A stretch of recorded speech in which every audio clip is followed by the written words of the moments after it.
Hello everyone, welcome to a boss guide of Chronomancer Julra in tier 4 dungeon. I see a lot of people are kind of struggling with this boss. She's definitely the hardest boss we have in the game at the moment. We managed to clear it world first on stream, so I've managed to kill the boss now like almost 10 times in tier 4. So I feel like I'm familiar enough with its mechanics to kind of like make a quick guide on how it works.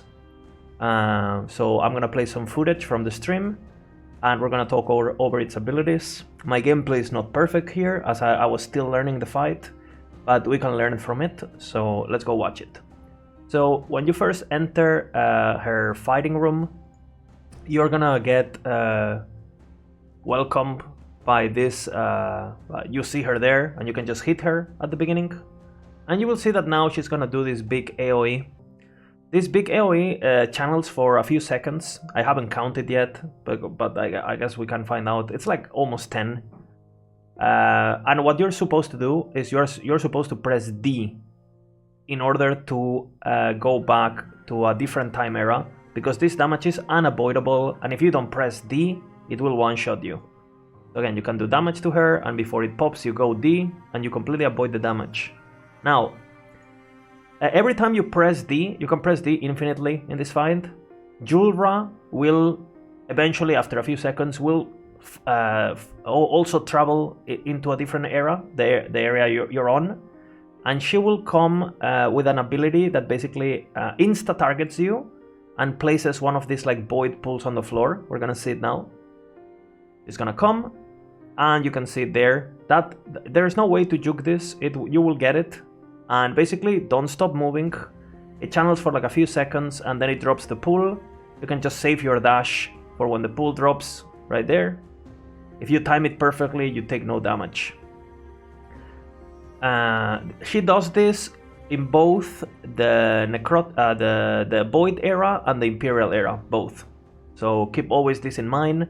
I highly recommend you hovering the edges of the screen when this ability is happening, so the void pool remains in the edges. Like don't run towards the center and place the pool in the center, otherwise you will get fucked when the next phases begin. So now she's coming back, and in the Imperial era she summons these like kind of like altars. Right? These altars don't do much when they're in the Imperial era, but if you don't kill them, you see I'm killing them. If you don't kill them, when you go back to the Void era, they will be untargetable and they will do lightning projectile damages. Okay? Again, the kind of like a lot went on here. So let's go back a bit. Again, she summons the Void thingy. We try to juke it and keep it on an edge, and now we need to get close while we're killing the totems for the next phase, because she's gonna do the Maven-like laser. Okay, when she does the Maven-like laser, first she does the cone. Sometimes she does this cone straight when she comes back from a different era, so be careful that while you're working towards the edges to drop the pulls, make sure you have your dash ready to get out, because it could be that you go to the edges to drop the pull and then she does the big cone and you're basically in the middle of it, so be careful. So again, just dodge the cone like any other cone, right? Kill the totems, right? Killing this destroys its counterpart in the Ruined era. It's a bit like the Labyrinth effigies in Path of Exile, you know, like if you don't kill them, you kind of like get them in the next phase. So just make sure you kill them, otherwise you make the Void era significantly harder. And then she also has the Maven-like Labyrinth. It's always like this. It always spins. If you get hit by the balls or the lasers, you take a shit ton of damage. So don't get hit by it. The hitbox is a bit wonky. I'm still getting used to it, but don't get hit by it. Again, you're supposed to stay. Don't get hit by it. And again, you don't want to place these void pools in the middle. Otherwise, it's gonna make this phase way harder. Again, then it has this projectile. That projectile is the one that I'm still figuring out what to do. It's basically like a homing projectile, ice projectile thingy that throws two projectiles. We're gonna look at it again.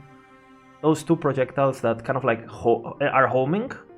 I'm pretty sure he has a telegraph for it, right? She does something, but I'm still kind of learning how it does. You can see she does like this going forward, and then she drops it. I guess you can just teleport behind it, but it will chase you. And she always does this while the Maven like lasers are going on. Again, it doesn't do that much damage, especially if you have elemental damage mitigation. So in my case, because I have Flame Ward, I just decide to use Flame Ward, you know, so I just face tank it. But keep it in mind. Again, she's gonna do the thing again. You transport, because we killed the totems. There's no totems in the void area, which makes the void area easier. Like I mentioned, she made the void and the cone at the same time, like I mentioned before. Be careful, she has an extra ability here. You see he did the cold thing, then I just face tank. She does the lightning, she does like a lightning explosion here. There it is. It's kind of like just like a static orb. You can just juke it, that one's pretty easy. We go back every time she does like the big white AoE.